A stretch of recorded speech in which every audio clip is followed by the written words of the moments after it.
Miriam Denton stood barefoot in the rain outside the Rollins Ranch door, one hand pressed to her empty stomach and the other curled around a nurse's satchel with blood on the clasp. Behind her, the train station, lanterns swung in the storm like a warning, and every window in town had already turned dark against her. She had knocked at 3 doors and been turned away from all 3, called a liar, a burden, a woman with trouble stitched into her hem. Then the ranch door opened, and James Rollins, the blind cowboy, no one trusted with anything fragile, stood listening to the rain breathe around her. He could not see her torn sleeve or the shame on her face, but he heard the hunger in her silence. Before we open the door to this dusty town, tell me your country in the comments. Subscribe if you love Western romances about public shame, unexpected rescue, and hearts that finally come home.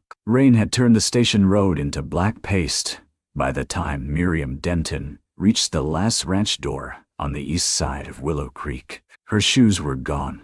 She had lost one crossing the washout beyond the station, where the creek had climbed over its own banks and dragged branches, grass, and fence wire through the mud. The other shoe she had carried until her fingers cramped, then left behind beside a broken wheel rut when walking barefoot, hurt less than limping with one foot raised higher than the other. By the time she came within sight of the Rollins place, her stockings were peeled down around her ankles. Her skirt hem was heavy with prairie clay, and her nurse's satchel bumped against her thigh, like the last proof that she had once been useful. One painful detail stayed with her above all the others: a biscuit. Not even a whole biscuit, a half biscuit, wrapped in a corner of newspaper, tucked into her satchel since morning. She had saved it because the woman on the train had given it to her baby instead of eating it herself, and Miriam had not had the heart to take food while a child cried. At dusk, after the train left her at the rain-soaked station with no room at the boarding house and no promised position waiting, she had finally opened the paper. The biscuit had dissolved into paste from the rain, leaking through the satchel seam. Now that paste clung to her hand. It made her feel poorer than hunger ever had. She stood at the ranch door, while rain ran off the brim of the porch roof in ropes. The house was not grand, but it was solid. Logs squared smooth, windows glowing amber, a strip of clean porch, a brass bell pull beside the door, a place where people were expected, named, remembered. Miriam was none of those things. She lifted her hand and knocked. The sound vanished under thunder. She knocked again, harder, and leaned one shoulder against the frame because the porch had begun to tilt beneath her. From somewhere inside came the scrape of a chair, then a man's voice, low and cautious. "Who's there?" Miriam swallowed. "My name is Miriam Denton. I came in on the evening train. I was told there might be work." Silence. Not refusal yet. Silence was kinder than refusal. The door opened halfway, and lamplight spilled over the porch boards. James Rollins stood in the doorway with one hand on the frame, and the other holding a rifle low at his side. He was taller than she expected from the stories whispered at the station. His dark hair was damp at the temples, his sleeves rolled, his jaw rough with a day's growth. But his eyes did not settle on her. They looked slightly past her shoulder, unfocused and pale in the lantern glow, as if the storm had taken the horizon from him and left it inside his gaze. The blind cowboy. Miriam had heard his name before. She reached his door. Everyone in Willow Creek had seemed eager to offer it. James Rollins, the cattleman's son who had come home from a range fire with his sight burned out and his temper locked up tight. James Rollins, who kept to his ranch and trusted few hands. James Rollins, whose father had died, owing half the county, and whose land might be lost before Christmas. James Rollins, who had turned away help so often that even charity walked wide around him. And yet, he had opened the door. "I don't have work posted," he said. His voice was not cruel. That made it worse. Miriam was prepared for cruelty. She had no strength left for fairness. The station master said ranches sometimes need nursing help, she said, or kitchen help, laundry, mending. I can do any decent work. Station master sent you here. No, rain slid cold down the back of her neck. He told me to leave town before morning. James' fingers tightened on the rifle stock. Why? Miriam looked behind her, toward the dark road. She could still feel the station platform beneath her feet, hear the men laughing from beneath the freight awning when Silas Vane had raised his voice for everyone to hear. That woman was dismissed from St. Agnes Hospital for stealing laudanum. A lie, a polished lie. The kind that wore a decent coat and knew how to tip its hat. I have enemies, she said. That's not an answer. It is the only one I can afford tonight. James turned his head slightly, listening. His face changed. Not softened exactly. Sharpened. You're shaking. I am wet. You're hungry. Miriam's pride rose so quickly, it nearly choked her. I asked for work, not pity. I didn't offer pity. No, she whispered. You opened with a rifle. He lowered it at once, and the small awkwardness of that movement surprised her. Habit? For strangers? For footsteps? I don't know. The rain beat hard on the roof. Somewhere in the barn a horse stamped. Miriam's knees trembled. She hated them for it. She hated the storm, the town, the empty promise that had brought her west, the ruined biscuit stuck to her fingers, and the way James Rollins could hear weakness she had tried so desperately to hide. I'll go, she said. She stepped backward. Her bare heel slipped on the porch edge. James moved faster than a blind man should have been able to move. He reached out, caught her wrist, and pulled her back before she fell into the mud. The contact was firm, not possessive, and gone almost as soon as he had steadied her. But Miriam flinched anyway. He noticed. Of course he noticed. A blind man noticed everything people thought they had hidden. Who hurt you? He asked. No one who matters. People who don't matter can still leave marks. Miriam stared at him. Rain blurred his outline until he seemed carved from lamplight and shadow. Behind him, the house smelled of coffee, wood smoke, and beans warmed in a pot. It smelled like a life going on without her. It smelled like mercy, and that frightened her more than the dark road. I cannot pay for lodging, she said. I didn't ask for money. Then what do you ask? James hesitated. Your word that you won't rob me blind. The sentence hung between them before either of them could stop it. His mouth tightened, as if he regretted the old phrase. Miriam might have laughed if she had not been so tired. Instead, she looked down at her satchel, at the ruined biscuit paste on her palm. I have been accused of stealing medicine, she said. If I enter your house, that accusation will enter with me. I asked for your word. I did not steal. There, simple, bare, the less clean thing she owned.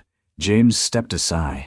Then come in, Miss Denton. She did not move. The threshold seemed too large.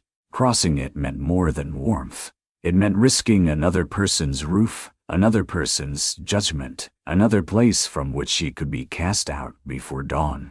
James waited. He did not reach for her again. He did not urge her. He simply held the door open, while rain struck the porch behind her, and warmth breathed from the room beyond. At last Miriam stepped inside. The kitchen was plain and orderly.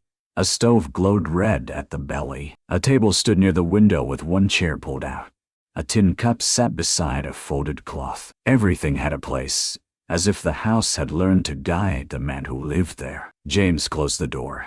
The storm softened at once. Miriam stood dripping on the clean floorboards, ashamed of the mud falling from her hem. I'll clean that, she said. You'll sit first. I can stand. You nearly fell. I slipped. You nearly fell, he repeated. His calm irritated her because it left no place for argument. He moved around the kitchen by memory, touching the chair back, the edge of the table, the stove handle with practiced precision. He filled a cup, cut bread, ladled beans into a bowl. He spilled a little near the rim and frowned as if the bowl had betrayed him. Miriam watched him struggle, not because he was helpless, but because he refused to pretend he was not struggling. When he set the food before her, he placed the spoon on the wrong side, then corrected it after feeling the table with his fingertips. "EA," he said. Her body obeyed before her pride could stop it. The first mouthful of beans was too hot, and she burned her tongue. She did not care. The bread was coarse, yesterday's loaf, but it tasted like rescue. She ate slowly at first, then faster, then stopped herself with a hand pressed over her mouth, because tears had started without permission. James stood by the stove, turned away. That was the first kindness she understood. He gave her hunger privacy. James Rawlins' first act of help was imperfect enough to wound them both. He gave Miriam the pantry room. It was narrow, dry, and warmer than the barn, with sacks of flour along one wall and shelves of canned peaches, salt pork, coffee, and beans along the other. There was a cot with a folded quilt where a hired hand must once have slept. To James, it was shelter. To Miriam, it felt like being stored among supplies, neither guest nor servant, useful only if kept out of sight. He did not know that, and she did not tell him. Pride survived by silence. After she ate, he found a towel and an old pair of wool socks. They had belonged to his father, he said, and were clean. He stood outside the pantry door while she changed behind it, then asked whether she needed a doctor. "I am a nurse," she answered. "That doesn't mean you don't need tending. I have tended myself a long time. Might be too long." The words were not soft, but they landed softly. Miriam sat on the cot and peeled off her wet stockings. Her feet were blistered raw. One heel had split open, and there was a narrow cut across her instep from the washout wire. She cleaned it with boiled water from the stove, biting down on her sleeve to keep from making a sound. James heard anyway. He knocked once on the door frame. I have carbolic. "I have some." "You sure?" She looked at her satchel. She had bandages, a thermometer, a small tin of salve, a needle case, and no carbolic. That had been in the hospital bag. Silas Vane had claimed she stole. "I am sure." She lied. James stayed silent for a moment, then set a brown bottle outside the door. "I'll leave it here." She stared at the bottle until shame heated her face. His help was restrained. He did not push through the door, did not demand gratitude, did not press for her story. Yet, the very restraint made her feel exposed. A cruel man would have been easier. Cruelty could be resisted. Decency asked to be believed. In the morning, the rain had not stopped. Willow Creek lay under a gray sky that seemed determined to wash the town into the river. From the pantry window, Miriam could see the station roof beyond the cottonwoods, its telegraph pole leaning in the wet ground. The place where she had arrived looked smaller by daylight, but no kinder. James was already in the kitchen when she stepped out wearing her dried dress and his father's socks inside her damaged shoes, which he had found in the mud before dawn. "You went out looking for them?" she asked. "Only found one." He set it by the stove. "The shoe was cake beyond saving. I did not ask you to do that. I know. You should not have troubled yourself." "I was awake." That was how he answered many things. Plainly, without asking to be praised. Miriam cleaned the floor where she had dripped mud the night before. James heard the broom and said, "You don't have to earn one night's shelter. I have never slept under a roof I did not earn. This roof leaks in 3 places. Don't give it too much respect." She almost smiled, but caught herself. A knock sounded at the front door before breakfast. James went still. Miriam looked toward the hall. "Are you expecting someone?" "No." The knock came again. Sharp, official. James took his cane from beside the stove. He did not reach for the rifle this time, but Miriam saw where it rested above the mantel. At the door stood Deputy Cal Briggs, rain dripping from his hat, with Silas Vane beside him in a gray traveling coat. Silas looked as clean and dry as a lie kept beneath glass. His blonde mustache was trimmed, his boots polished despite the mud, his gloved hands folded over the head of a cane he did not need. Miriam's breath caught.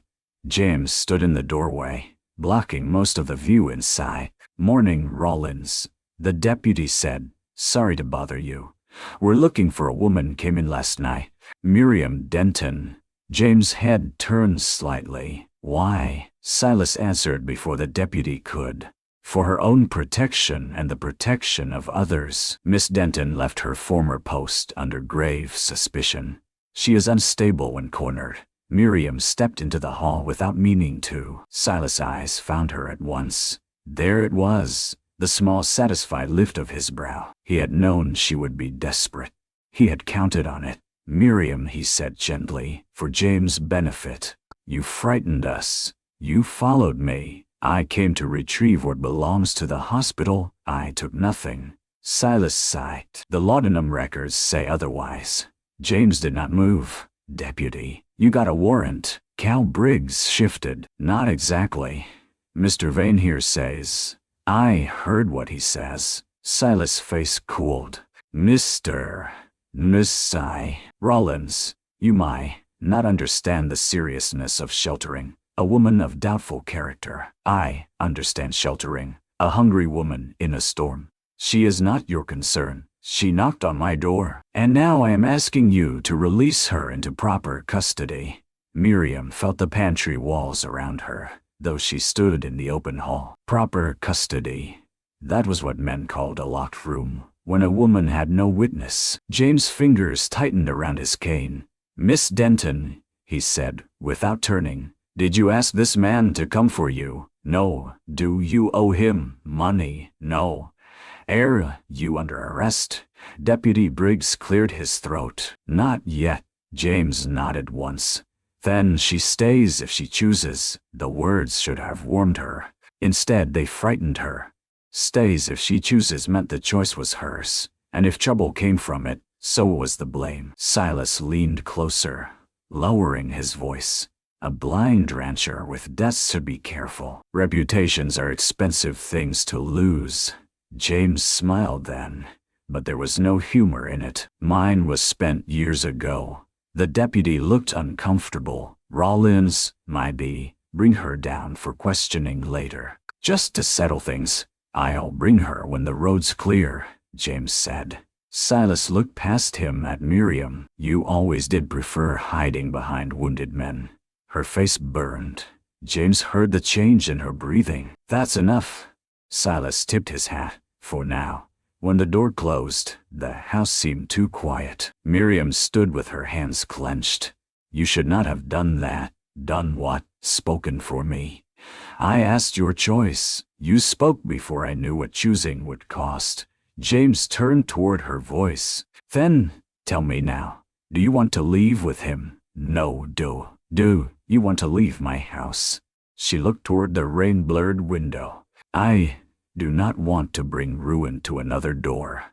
This door has stood through worse weather than gossip." "You think gossip is weather in this town? It comes from all sides and leaves mud everywhere." She did not laugh. She wanted to, but fear sat too heavy. "You do not know me," she said. "I know you were hungry and didn't steal from my pantry while I slept. That is a low measure of character." "It is a beginning." Miriam turned away. James had helped her. Yes, but imperfectly. He had placed her in the pantry. He had questioned her in front of men. He had made her choice public before her courage was ready. Yet he had also refused Silas Vane. In Willow Creek, no one else had. That morning she washed the dishes because she needed her hands busy. James let her, though he stood near enough to know when a plate slipped and when she caught it. Outside, the rain kept falling. Inside, neither of them knew yet whether shelter was safety or only a slower form of danger. The Rollins Ranch taught Miriam that trust did not arrive like sunrise. It came like water warming on a stove. Slow, quiet, easy to miss until the chill left your hands. For 3 days, the rain held Willow Creek in a gray fist. The road to town became a ribbon of mud. The north pasture flooded where the creek bent low. and the barn roof drummed all night as if 1,000 fingers tapped warnings into the shingles. Miriam stayed because leaving would have been foolish, and because James never once asked when she would go. On the second morning, she found him in the barn, trying to wrap a gelding's foreleg. The horse, a bay named Lantern, had cut himself on a broken board. James had cleaned the wound by touch, but the bandage lay crooked, and the horse tossed his head each time James tried to knot it. A hired boy might have helped once, but James kept no steady hand now. Men in town said working for a blind rancher was bad luck and worse wages. Miriam stood at the stall entrance. My, James' shoulders stiffened. I know horses enough not to stand behind one, she said. It's not your work, no. It is my skill. He stepped aside. That was the second kindness he understood. He did not pretend he did not need help. Miriam washed her hands, checked the cut, and wrapped it firm but not tight. Lantern quieted beneath her voice. She spoke the same way she had spoken to feverish patients at St. Agnes, low and steady, as if fear were a room that could be swept clean one word at a time. James listened from the stall door. You've done that often, he said. Bandaged horses? No. Men, women, children, yes. A wound is a wound if you respect it. Respect it. If you rush, it opens again. James said nothing for a long while. Later, when they walked back through the rain to the house, he carried the lantern though he could not use its light. Why carry it? She asked. So others can see me. The answer stayed with her. Small kindness grew in ordinary hours. Miriam learned the pattern of the kitchen, placing the coffee tin where his hand expected it, turning pot handles away from the stove edge, never moving his cane without telling him. James learned the sound of her steps when she was tired, the pause in her breath when pain rose in her feet, the way she hummed hymns only when she forgot to be guarded. They did not speak of love. They spoke of fence wire, bread dough, weather, poultices, accounts, and whether beans could be improved by onions. They spoke of practical things because practical things could hold deeper truths without frightening them. On the fourth day, the rain thinned. By noon, church bells rang from town, not for Sunday service, but to call neighbors to help clear the station road. A washout had trapped freight wagons near the crossing, and Willow Creek needed every able hand. James saddled a horse. Miriam stood on the porch. You cannot ride that road alone. He lifted his head. I rode this land before I could spell my name, before you lost your sight. There. The words came out too sharp. The barn fell silent behind him. Miriam wished she could gather them back. I am sorry. Don't apologize for the truth. But I used it like a weapon. James ran one hand along the saddle horn. Most folks wrap it in cotton first. I prefer knowing where the blade is. I meant only that the washout is dangerous. I know every dip between here and town. Rain changes ground. He turned toward her. You offering to guide me, Miss Denton? She looked down at her borrowed socks inside her ruined shoes. I am offering to ride along because Lantern's bandage needs checking near the station. Convenient. Us. A faint curve touched his mouth. Then saddle the gray mare, if you know how. I know how. I didn't say you didn't. They rode to town under a sky still bruised with clouds. Miriam had not been on a horse in months, and her feet ached in the stirrups, but the air felt wider than the pantry room and kinder than the station platform. James rode beside her, not behind, not ahead. He listened to the mare's pace, the creak of leather, the shift of mud beneath hooves. Twice she warned him of washed-out ruts, and twice he accepted the warning without prideful protest. At the station, townspeople turned to stare. Miriam felt their eyes before she saw their faces. Mrs. Pike from the boarding house, Deputy Breeze, the station master, two women beneath black umbrellas whispering into each other's bonnets. Men with shovels paused mid-dig. A hungry nurse who had been turned from every door now rode beside James Rollins. That was enough to feed Willow Creek for a week. Miriam dismounted to check the trapped wagon driver's scraped arm. The man hesitated when he saw her satchel. I don't need no stolen medicine, he muttered. Her hand froze. James, still mounted, turned his head toward the man's voice. "Then bleed on your own sleeve." The man flushed. "Didn't mean nothing." "Yes, you did." Miriam looked up at James, startled. His face was calm, but his jaw was set. He did not rescue her with softness. He made room for her skill with plain expectation. She cleaned the scrape. The driver let her. More people came. A child with a cut lip from slipping near the platform. An old woman with soaked boots and blue fingers. A telegraph clerk whose wrist had been twisted hauling crates. Miriam worked beneath the station awning while rain dripped steadily behind her. No one thanked her warmly, but fewer turned away. James stood nearby, one hand resting on the lantern's neck, listening. When Mrs. Pike whispered, "Shame, a woman living at a bachelor's ranch," James said, without raising his voice, "She is working where work was offered. You had rooms and offered none." Mrs. Pike's mouth snapped shut. Miriam's heart knocked painfully. Being defended in private was one thing. Being defended where everyone could count the cost was another. That evening, back at the ranch, she baked bread. The first loaf came out uneven because the stove burned hotter on one side. James ate 2 slices anyway, and said it reminded him of his mother's bread. Was hers uneven too?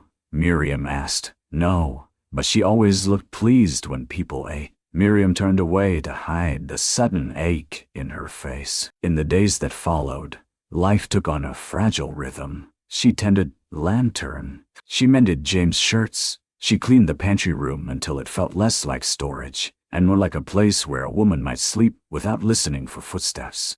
James showed her the ranch by sound and memory.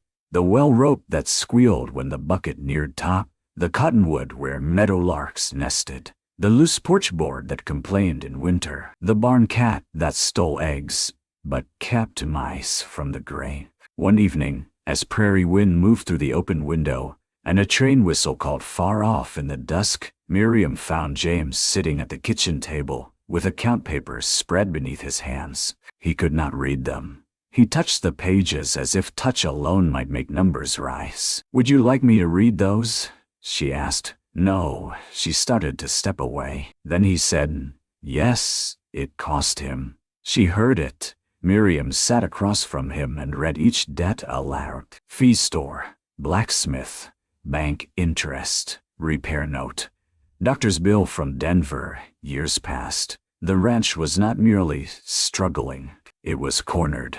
James listened without moving. When she finished, he folded the top paper with careful fingers. "My father trusted rain, cattle, and men who smiled too much." Silas Vane smiles, I noticed. You cannot see him. I can hear vanity in a man's breathing. Miriam almost smiled again. This time, she let herself. James heard that too, and something in his face eased. It was not love yet. It was a door left, unlatched inside, 2 guarded hearts. Silas Vane returned on a Sunday, dressed for church and carrying Miriam's ruin like a hymn book. The rain had passed, leaving the prairie washed clean and shining under a pale blue sky. Willow Creek gathered beneath the white steeple with boots brushed, collars stiff, and every quarrel tucked beneath Sunday manners. Miriam had not wanted to go, but James asked whether she would read the service notices to him from the board after worship. It was a practical request. That made it harder to refuse. She wore her brown dress, mended at the cuff. Mrs. Rawlins' old shawl lay over her shoulders, given by James without ceremony that morning. My mother's, he had said. No sense letting moths enjoy it. Miriam had touched the soft wool. People will talk. They started before we left the yard. At church, heads turned. Miriam sat beside James in the back pew. He removed his hat and set it on his knee. His hand rested lightly on his cane. He seemed composed, but she noticed the way his thumb moved over a nick in the wood and again. Reverend Ames preached on the Good Samaritan. Miriam wished he had chosen anything else. Mercy sounded beautiful from a pulpit and dangerous on a doorstep. After the final hymn, Silas stepped into the aisle. He did not confront her at once. Men like Silas preferred an audience properly warmed. He greeted the Reverend, bowed to Mrs. Pike, shook Deputy Briggs' hand, and then turned with gentle sorrow arranged upon his face. "Miss Denton," he said, loud enough for nearby listeners, "I had hoped you might come to your senses." James rose slowly beside her. Miriam stood too. "Do not speak to me here, but where else can truth be spoken, except among decent people?" The words drew the room close. Silas reached into his coat and withdrew folded papers. "I have statements from St. Agnes Hospital, missing laudanum, altered records. A patient who died after medication was mishandled." Miriam felt the floor shift. The patient had been Mrs. Bell, a widow with bone fever. Miriam had sat with her 3 nights. Silas had ordered a stronger dose after the doctor left, and Miriam had refused because Mrs. Bell's breathing was already shallow. Silas administered it himself. By morning, Mrs. Bell was dead. By afternoon, the dosage page bore Miriam's initials. "You forged them," she whispered. Silas' sadness deepened for the crowd. "Grief and guilt often twist memory." James spoke. "Let me hear the paper." Silas hesitated. James extended his hand. "You're waving it around." "Let me hear it." A few men shifted.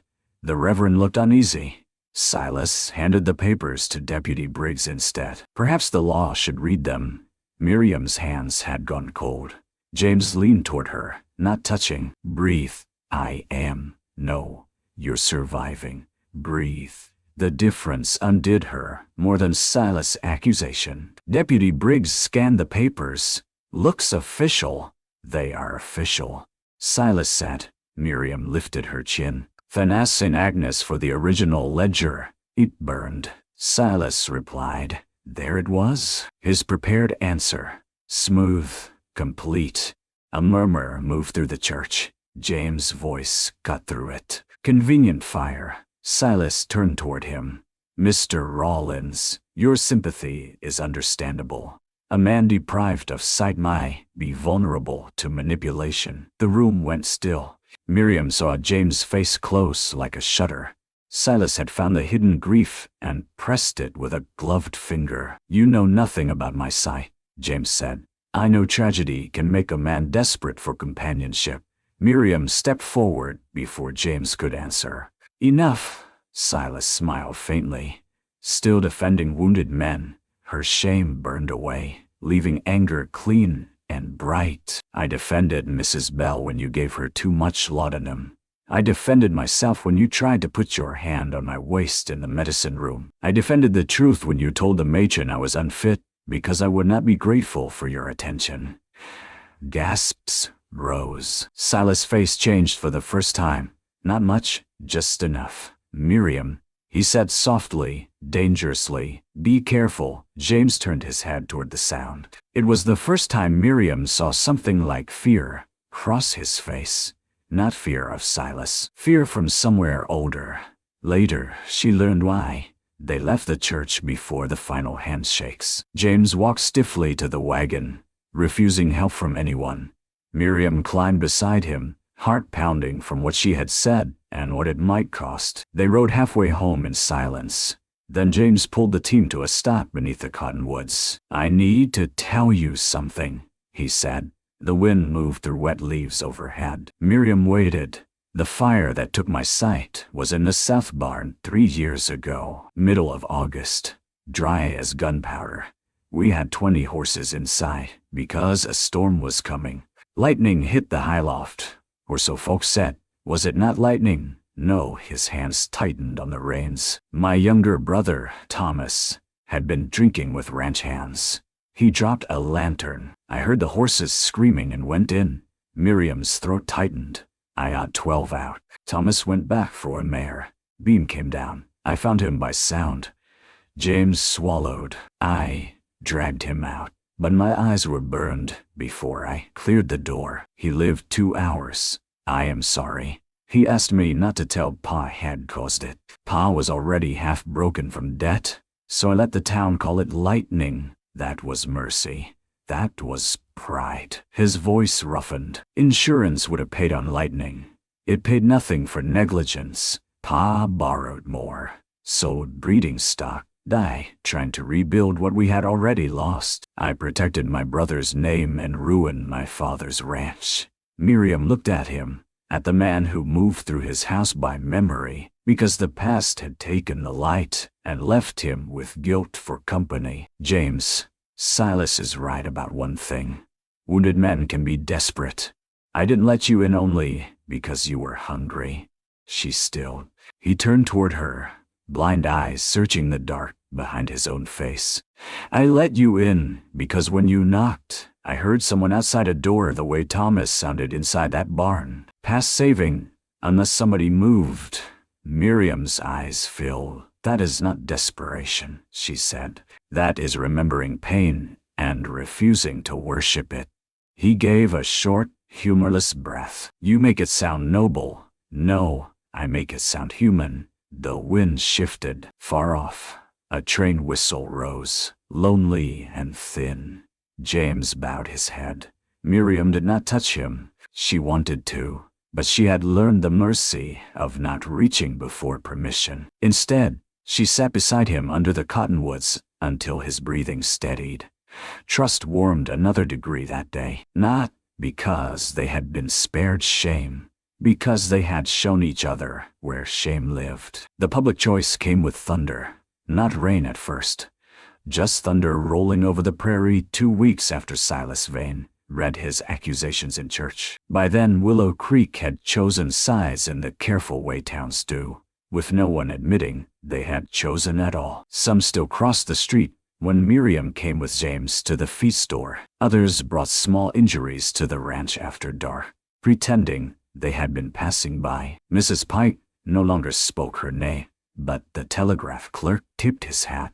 Deputy Briggs watched her with doubt, but not certainty. Reverend Ames preached twice on bearing false witness, though he never looked directly at Silas. James' debts worsened.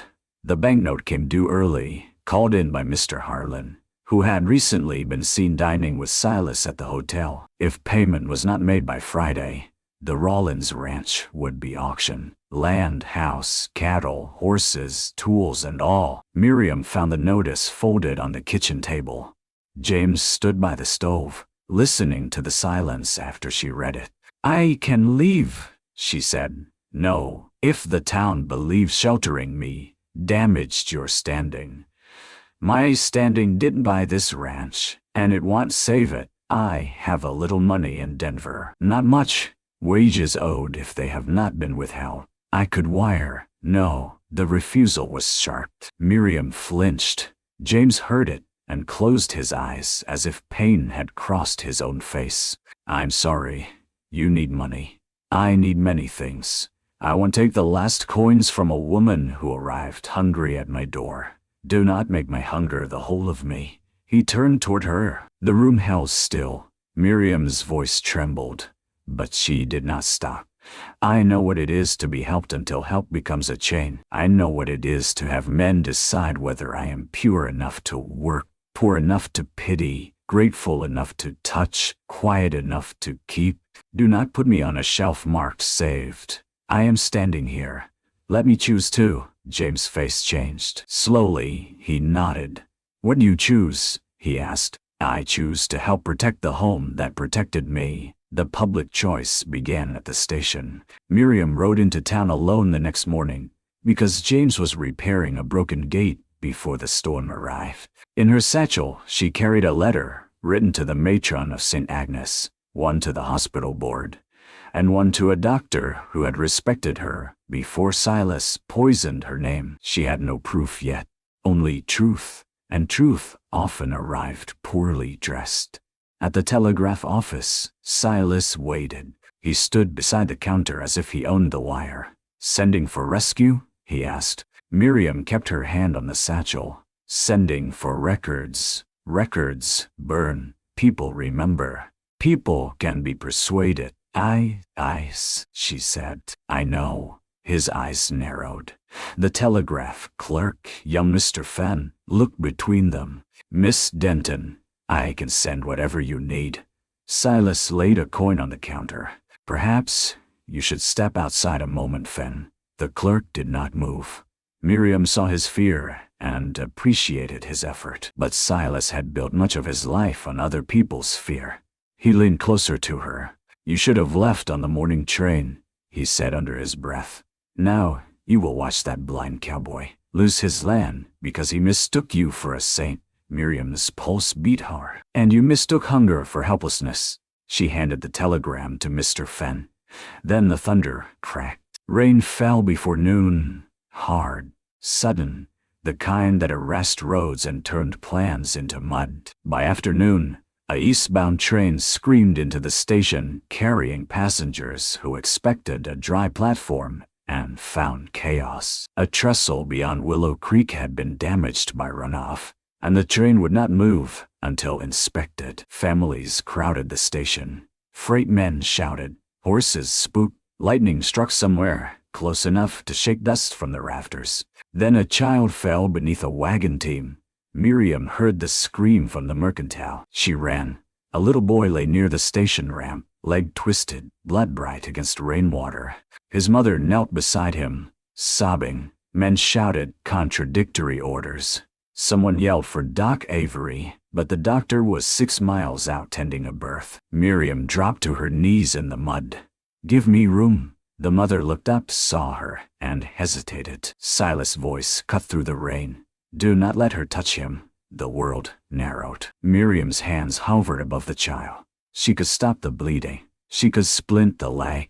She could keep shock from taking him before the doctor came. But the mother's fear held her back. "Please," Miriam said, not to Silas, not to the crowd, but to the mother. "I am a nurse." Silas stepped closer. "She killed a patient." The mother cried harder. Miriam felt every door closing again. Then hoofbeats struck the mud. James rode into the station yard through sheets of rain, hat low, coat dark with water. He dismounted before his horse fully stopped. He could not see the crowd, but he found Miriam by the sound of her breathing. "What happened?" "Boy's hurt," someone said. "Leg broke bad." James stood beside Miriam in the mud. Silas called out, "Mr. Rollins, take care before you put a child's life in those hands." James turned toward him. Rain ran down his face like tears he would never claim. "I know those hands," he said. The crowd quieted. James reached down, found Miriam's wrist, and lifted her hand where all could see it. His grip was steady, respectful, not ownership but witness. "These hands wrapped my horse's leg and saved him from infection. These hands read my debts when I was too proud to ask. These hands cooked bread for men who would not sit at my table, and tended cuts for folks who came after dark because they feared your tongues more than pain. If a child of mine lay bleeding, I'd want these hands first." Miriam could not breathe. Silas snapped, "You have no child."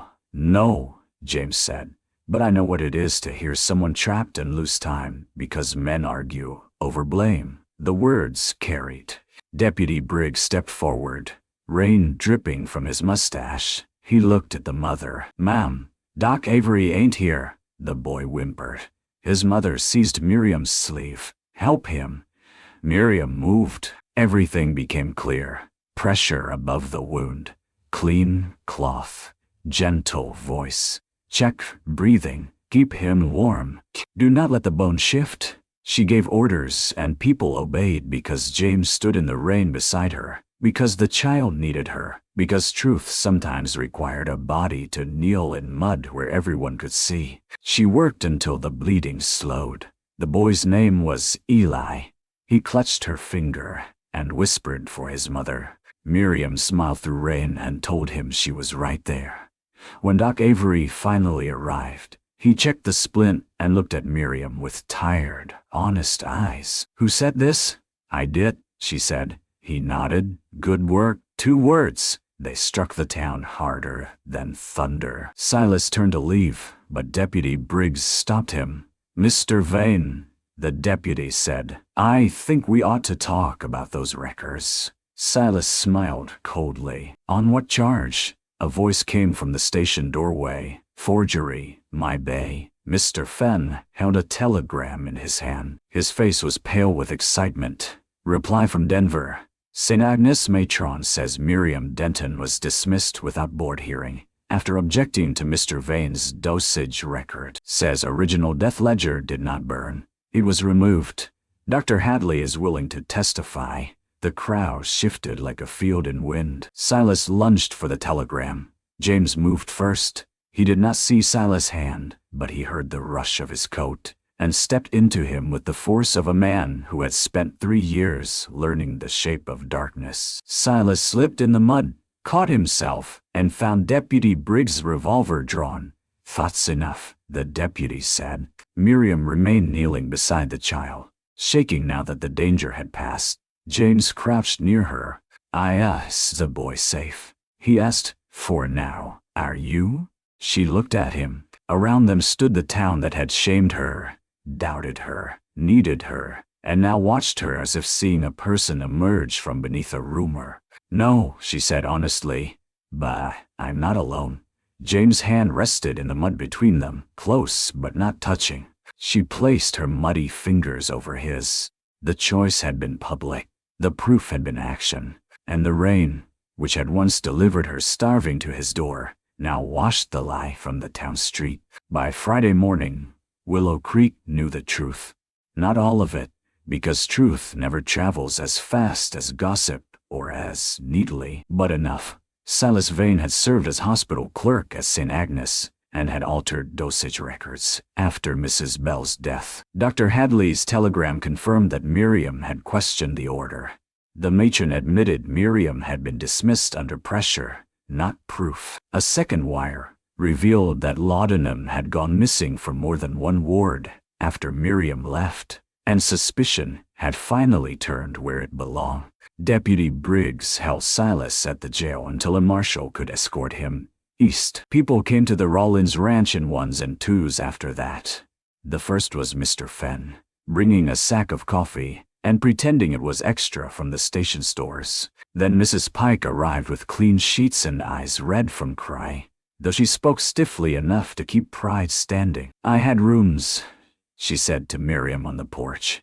"I should have offered one." Miriam held the folded sheets. The apology was not grand. It did not erase the night rain or the ruined biscuit or the way her name had been handled like dirt, but it was a beginning. "Thank you," Miriam said. Mrs. Pike glanced toward James, who stood near the porch rail. "And I should not have spoken about your house as I did." James tipped his hat. "My house has heard worse from the roof in a hailstorm." Mrs. Pike gave a watery laugh and left quickly, embarrassed by mercy. More apologies came awkwardly. The wagon driver brought a ham. Reverend Ames brought a public statement clearing Miriam's name and read it from the church steps. Doc Avery asked whether she might assist him twice a week in town, paid properly. The mother of little Eli brought a drawing made by the boy in bed, showing a woman with a satchel, a tall man in a black hat, and rain falling like long blue strings. Miriam kept that drawing in the pantry room. Only the bank remained unmoved. Mr. Harlan still intended to auction the Rollins ranch. "Truth don't pay notes," he said from behind his desk. But Willow Creek had changed just enough. The auction took place under a clear sky in front of the courthouse. James stood beside Miriam, his hat in hand, face unreadable. She could feel the tension in him, not fear exactly, but the exhaustion of a man who had fought fire, debt, blindness, pride, and rumor, only to stand before strangers bidding on his father's porch. "The ranch was called," Mr. Harlan began. Before the first bid, Reverend Ames stepped forward. "The Church Relief Fund offers $200 toward the arrear." James turned sharply. "No," Miriam touched his sleeve. "Let them choose." The feed store owner added $100. The blacksmith forgave an old repair bill. Doc Avery paid cash for future nursing assistance and handed it directly toward the note. Mrs. Pike, cheeks flaming, contributed rent money from rooms she said she should have filled with stranded passengers instead of judgment. Mr. Fenn produced a small envelope from the station workers. It was not charity alone. It was repayment for wounds tended after dark, for a boy saved in the rain, for a man whose land had been weighed down by a secret grief the town had never bothered to understand. James stood motionless as the total rose. It was still short. Then Deputy Briggs arrived with Thomas Rawlins' old saddle, polished and wrapped in canvas. James' face drained. "Where did you get that?" "Your father gave it to the jail for storage before he died," Briggs said. "Said he couldn't bear to sell it, but if the ranch ever came down to the last dollar, I was to do what was needed." James reached for the saddle and found the worn horn with trembling fingers. Miriam watched his grief return, but not as a blade this time, as a door opening. Deputy Briggs laid a paper on the saddle. "There's a buyer from Abilene, willing to pay fine money. Thomas won that saddle racing, didn't he?" James swallowed hard. "He did. You don't have to sell," Miriam whispered. James stood with his hand on the saddle that carried his brother's laughter, his father's silence, and 3 years of guilt. Then he lifted his head. "Sell it," he said. The money cleared the arrears. The ranch remained Rawlins' land. That evening, the house filled for the first time in years. Not with a party exactly, but with people bringing food and staying, because no one asked them to leave. Eli's mother sat in the kitchen. Doc Avery drank coffee by the stove. Reverend Ames helped repair the pantry shelf. Mr. Fenn read a newspaper aloud while James pretended not to enjoy it. Mrs. Pike washed dishes with Miriam and cried again when she thought no one saw. After dusk, when the guests had gone and quiet returned, Miriam stood in the pantry room doorway. James came down the hall and stopped a respectful distance away. "You don't have to sleep in there anymore," he said. Miriam looked around the small room. The cot, the shelves, the drawing from Eli, the place where she had first sat with bleeding feet and a heart too tired to hope. "No," she said. "I suppose I don't. There's a room upstairs. It was my mother's sewing room. Better window, less flour." Miriam smiled. "Less flour is tempting. I want you to have it whether you stay as Doc Avery's nurse, or as my housekeeper, or as a woman saving money for wherever she chooses next." He paused. "No debt attached?" Her smile faded into something deeper. "And if I choose to stay, because this has become home?" James' breath caught. The hall seemed to hold every sound in the world. The stove settling, a horse stamping in the barn, wind moving along the eaves, the far whistle of a night train pulling through Willow Creek. "Then I would be grateful," he said carefully, "and afraid of wanting too much." Miriam stepped closer. "I have been wanted wrongly before, as proof, as property, as someone small enough to control. Do not fear wanting if you can want with respect." His face turned toward her, voice like a man feeling sunlight. "I respect you more than any person I know," he said. She reached for his hand. This time, he met her halfway. Their fingers joined in the dim hall, not with the hunger of sudden passion, but with the steadiness of people who had chosen each other through mud, shame, debt, rain, and truth. "I am not asking tonight for promises spoken in a rush," Miriam said. "I don't trust rush things," James answered. "Fences, bread, or hearts." She laughed softly, and he smiled because he had earned the sound honestly. Weeks passed. Miriam moved into the upstairs sewing room. She worked beside Doc Avery in town and at the ranch when needed. Her name changed in Willow Creek slowly, from accusation to apology, from apology to respect. Children came to her for splinters. Women came for birthing advice. Men came with injuries they claimed were nothing, until she raised one eyebrow and pointed to a chair. James rebuilt the south barn with help from neighbors. On the first day, he stood before the blackened foundation stones he had never removed. Miriam stood beside him. "I thought leaving them there punished me properly," he said. "What do you think now?" "I think ashes are poor company." Together, with Briggs and the blacksmith and half the town, they cleared the stones. James kept one, not as punishment, as remembrance. Autumn came gold and red across the prairie. The Rawlins ranch smelled of hay, apples, leather, and wood smoke, Lantern heeled fully and followed Miriam along the fence like an oversized dog. The kitchen shelves filled with jars. Mrs. Pike insisted on teaching Miriam to preserve. James learned to let people help without hearing failure in every offered hand. One late October evening, rain returned, not fierce at first. A soft, steady rain that darkened the porch boards and silvered the yard. Miriam had been in town assisting Doc Avery when the storm deepened. The train from the east arrived late, and she stayed at the station to help a woman traveling with feverish twins. By the time she turned toward home, night had fallen. She rode only halfway before the road became dangerous. So she left the mare at the livery and walked the last stretch, carrying her nurse satchel beneath her shawl. She could have waited. She could have asked someone to drive her. But something in the rain called up the memory of that first night, and she found herself needing to cross the distance not as the desperate woman who had once staggered barefoot through mud, but as the woman who now knew where she belonged. When she reached the Rollins porch, she was wet to the bone. Her shoes were muddy, but still on her feet. Her stomach was not empty. Her satchel clasp was clean. Still, she stood for a moment outside the door. Inside glowed lamplight. She lifted her hand and knocked. The chair scraped. Footsteps approached, familiar and sure. James opened the door.